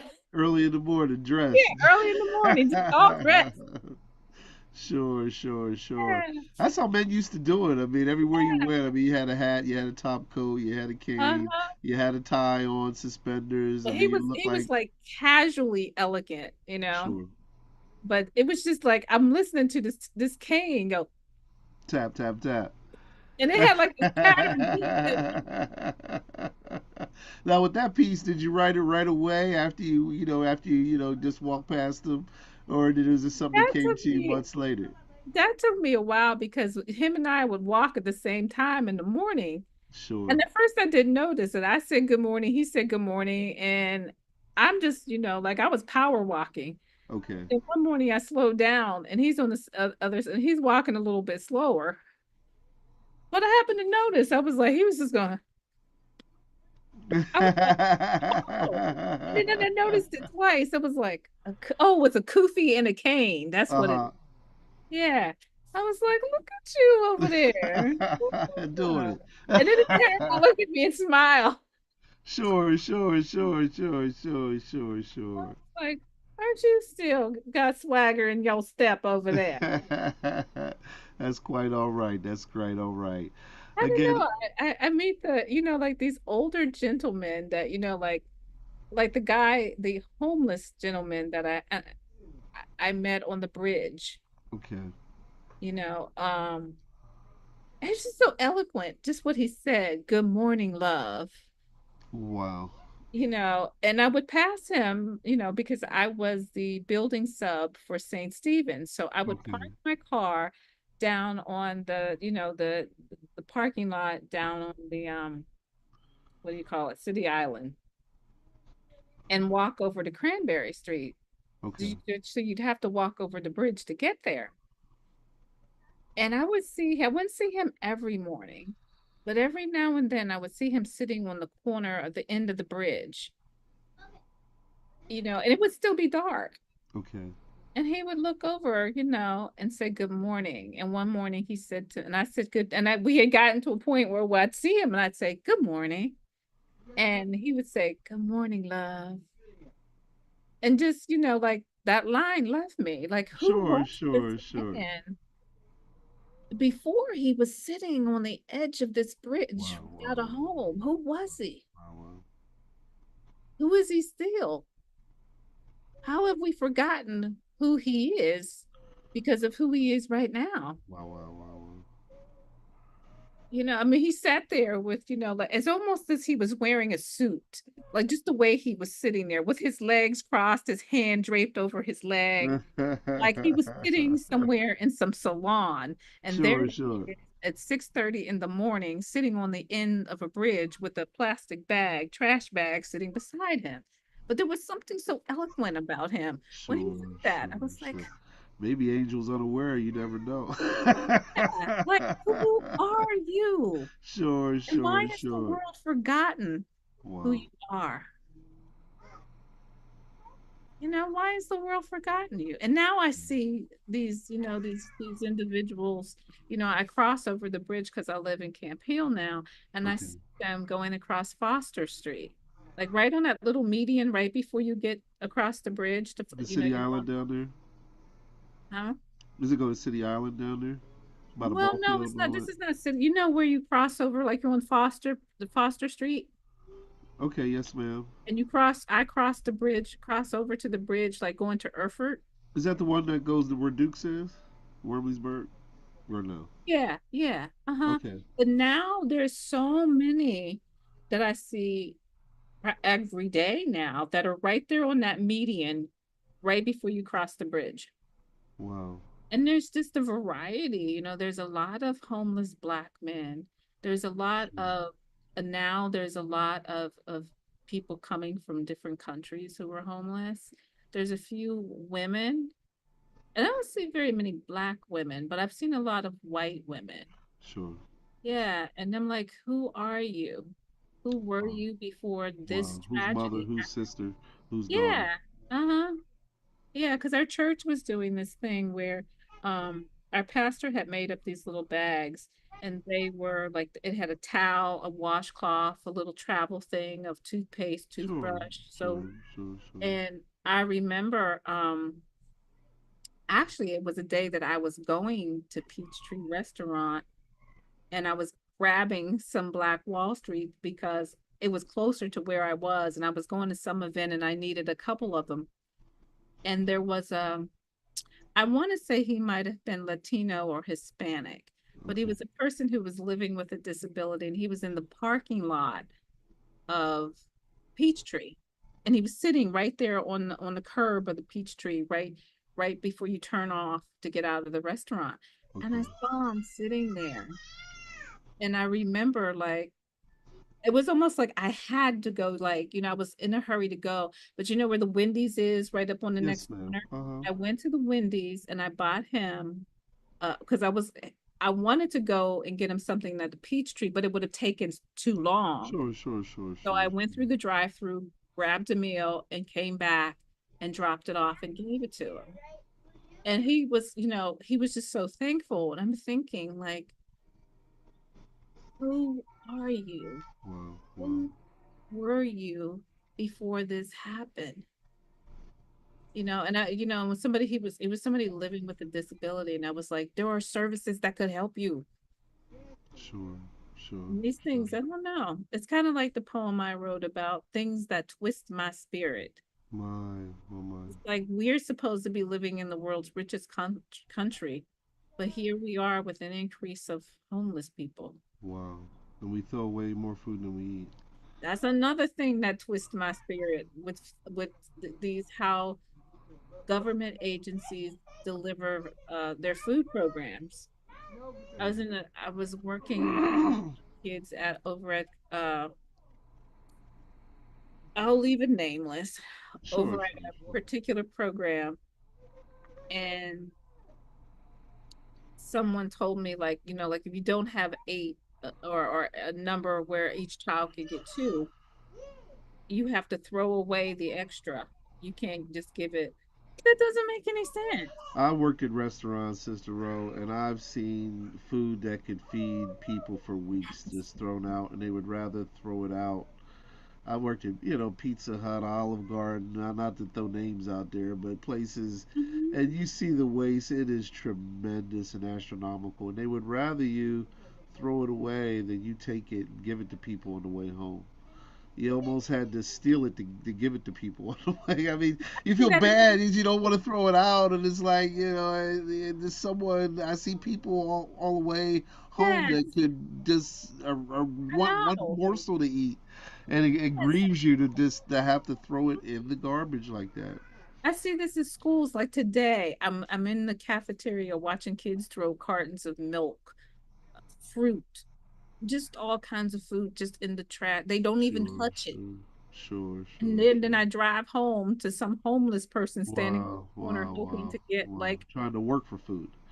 yes. Sure, sure, And I'm like, sure, why sure. is there's something wrong with our Wow, priorities wow, when this is wow, wow, happening in what's supposed to be the richest country of the world? wow, But wow, meanwhile, you have wow. people who are standing on street corners wishing they had something to eat. And then you've got kids who are throwing away perfectly good food Sure. and restaurants for throwing away perfectly good food.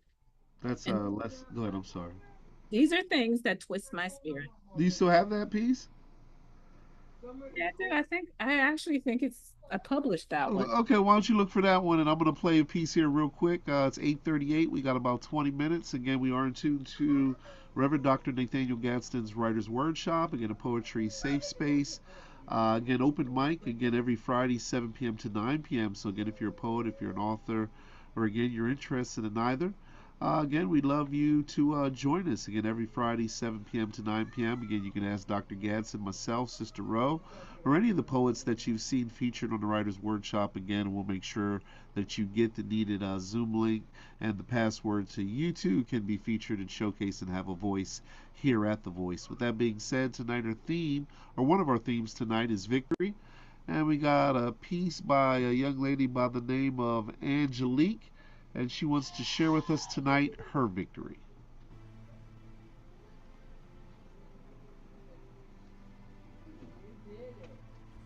I was unbalanced. Hate for myself, my life, and my father became a trend. There was no way I could defend myself against myself. I needed help because this wasn't healthy. I was trying to feed my deepest insecurities through the form of God. But because my dad wasn't in my life, I couldn't handle it properly. Pushing everyone away, yet wanting love and acceptance so desperately, and yet I was being strangled but my own vulnerability. Because I was vulnerable to the emptiness inside of me, yet vulnerable to the lies of the enemy. Saying I was stupid, a nobody, to give up that I would never be loved because I was damaged and ugly, suffered from trauma in my mind, OCD and tics. And no one knew why I was so broken and couldn't be fixed. It was because my cousins had verbally, physically, and sexually abused me at the age of 6. And my parents, who were once pastors in Victory Outreach Ministry, had fallen away, and I could not believe my dad gone back to drugs. And first Hawaii, then San Jose, we had to leave. It was too much change for me to handle. This was not how I wanted things to be. I became so depressed, slicing my legs, wrists, anywhere I could bleed. Cutting became an addiction. It became a part of me. I was living just to die. Every day contemplating suicide because there was no purpose in my life. I needed love to break the chain that kept me tied, but instead I used the rope as a way to end my life, placing it around my neck and made sure it was tight.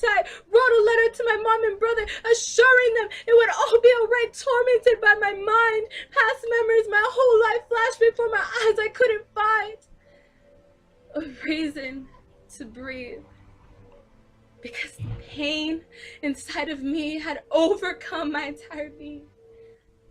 Palms sweating, heart beating, I jumped that night, falling on the floor. The rope hadn't tied. I pondered on it deeply, didn't know how, didn't know why. I thought I was a waste of space. But little did I know that all of that was about to change because of that one day. I was 13. And I accepted Jesus in my life, and he came down and rescued me. I was falling apart. And it was the start of something so beautiful. He told me he loved me more than I'll ever know or can even imagine. It's the fact that the King of Kings and Prince of Peace died for someone like me. It was more than I could fathom. It was in an instant that I regained my innocence with a consistent flow of peace.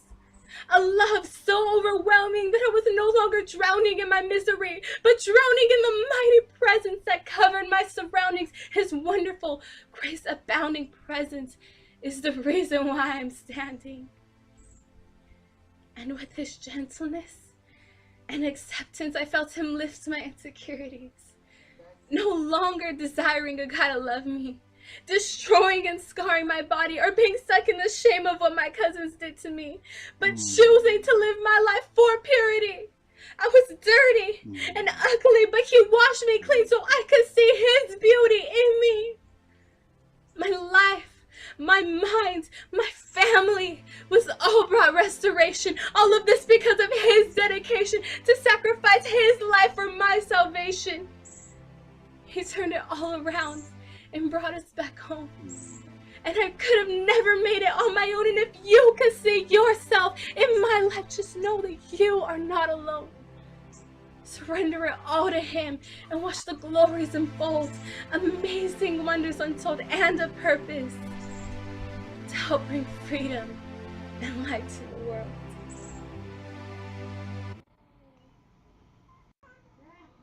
Wow. Some of the best poets, I think, are still undiscovered back in the backwoods of social media. It's like hidden. There are a lot of better videos, quality videos that you could use, during the program, but, we run into copyright issues. So in weeding through what potentially may be playable versus what isn't playable, we run across some gems like that one we just heard. What do you think about that piece, Sister Rose? You're muted, sis. I'm sorry. I always mute myself during the video. I said you could tell that was her personal story, her personal video, or her personal testimony. She was very passionate about being Yeah. raped at 6. I mean, wow. Yeah. Lord have mercy. But it's amazing through all that dysfunction how Christ could put a life back together, give hope and inspiration. Mhm. And now she uses what happened to her as a message to others about the liberty that's found in Christ. So that's Mhm. supernatural. Did you find the piece you were talking about? I found the one you said you liked. I found both of them. Okay, all right. We want to hit us with we'll hit us with one, and then we'll read an announcement or two, and then come back and read the other one to close us out. Sure. Thank Here's you. yours. A kufi and a cane. I'll do Okay, that. okay, okay, okay. Walking, strutting down the street, proudly pushing your cane, tapping, tapping, tapping. I see you moving and using all your stride. You telling the world there ain't no reason for you to hide. Regal black man, show us all your pride. My mind pictures who you are, but I clearly see who you were back in the day. You were something else. I can tell you were probably an alpha male, giving the ladies a little taste, not letting any of your sweet juices go to waste. A kufi and a cane walk on by. All I can say is, my.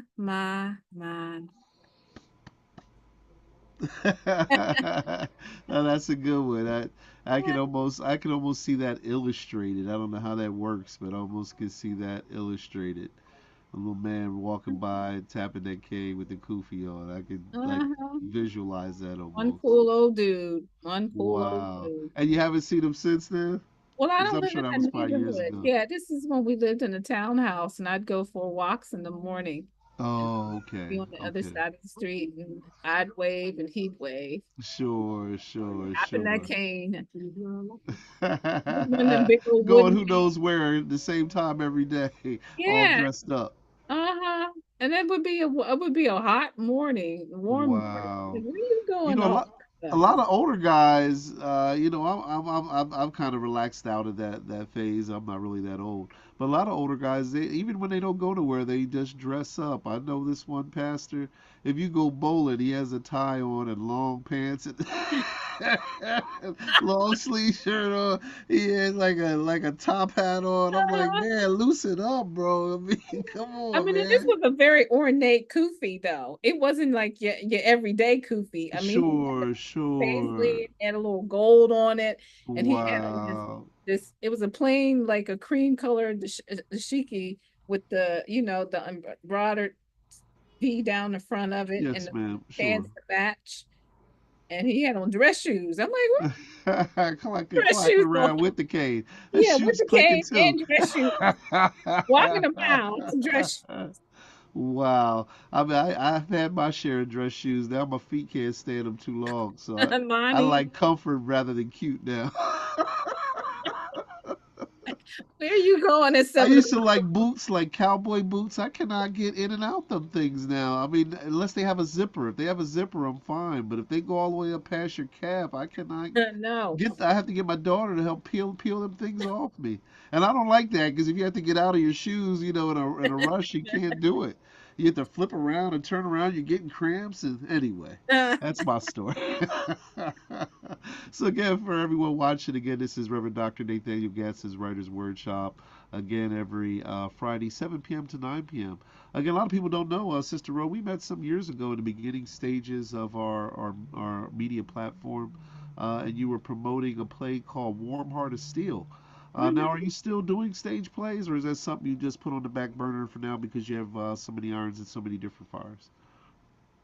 Eventually, I have a play on my computer. I just haven't found the right venue for it. Okay, And okay. plays take a lot of energy, a lot of money, and a lot of Sure, time. And right sure. now, it's like I'm with the Where and how? yeah, with the ghostwriting and the editing and my own books and know, delving into some other things with other avenues.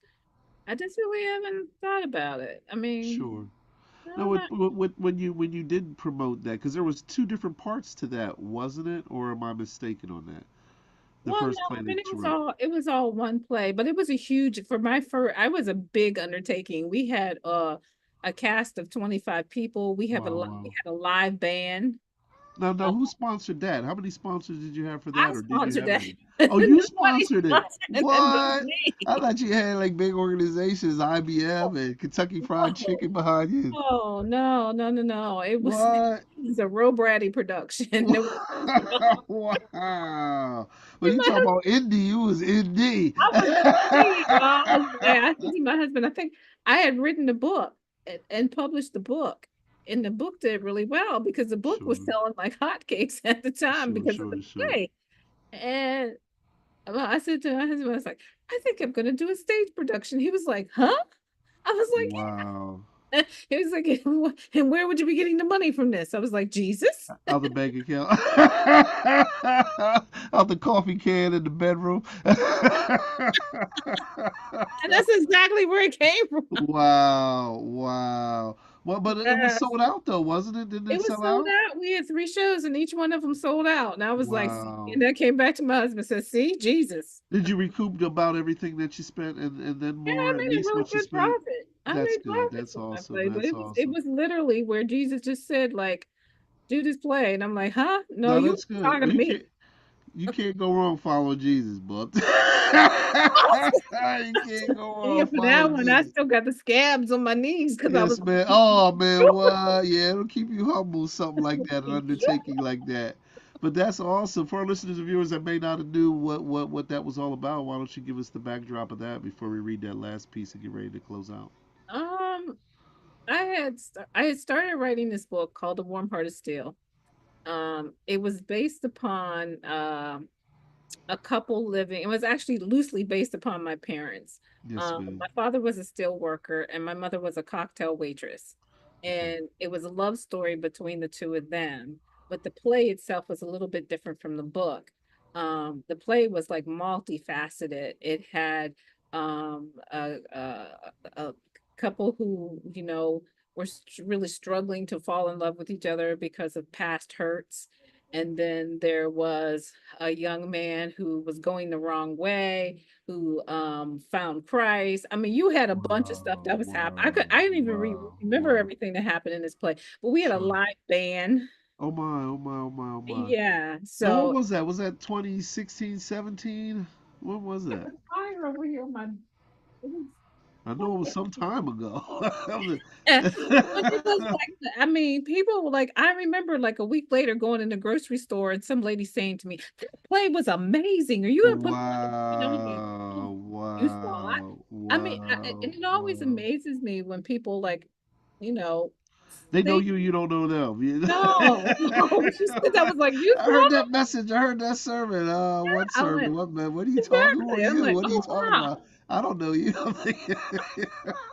And it It's always amazing the amazes people me. that you inspire. You never have no idea Yeah, I until you never see them. knew. And she was like, it was really good. I was like, oh, thank you. Wow, wow, Trying to wow. buy an apple here in the grocery store. Sure, sure. What are you thinking about the play? No, no, But but I I'm was glad you're blessed, surprised. though. I'm glad you're Yeah. blessed. And she said, people often ask me, you're gonna do another one. I'm like, eventually, maybe one day, I don't know. Who knows? Jesus Wow. cracked me upside the head. Right there. But no, did you do another play after that though? But I I did know you two did the ones with Maria, the well, hair. I did two more after that. Okay, okay. Yeah. Now the other they were all did really well. The other one, Colored Boys and Black Baby Boys and Colored Mamas and Black Baby Boys. I done forgot the name of the Yes, ma'am. Yes, ma'am. Sure, sure, sure. that one was a really big hit. We did it over the Learmans, the Rose Learman Center. Uh, Okay, okay. How did Yeah, that come about? it sold out for 3 shows. Yeah, Wow. yeah. Did you market it yourself, or did you hire someone to market it for you? I actually was working with Joyce Davis at the time. Okay, It okay. did. It sold out. It really did well. Wow. But plays they are a huge undertaking. They Sure, really are. sure, I mean, to sure. do it really well, they're a huge undertaking. And like we're all getting old.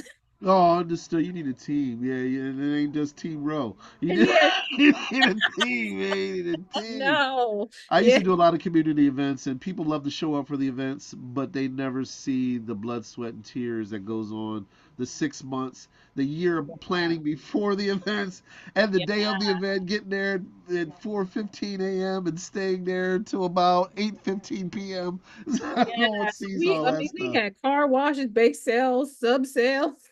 Wow, wow, wow, I wow. mean, But you made it happen though. But you didn't allow that the price tag to serve as an obstacle for you not to do it though. I mean, I think back, but here's what I knew God was saying. He was saying people were going to be blessed, the audience would be blessed. But in that particular play, A Warm Heart of Steel, there were cast members who had major illnesses that said to me Oh, afterwards that because our cast, every time we met, we got in a circle and we prayed. sure, That was sure. the thing. That play was so anointed Wow, because that's that good. was the first thing we did, and I was like, okay, anybody got a prayer request?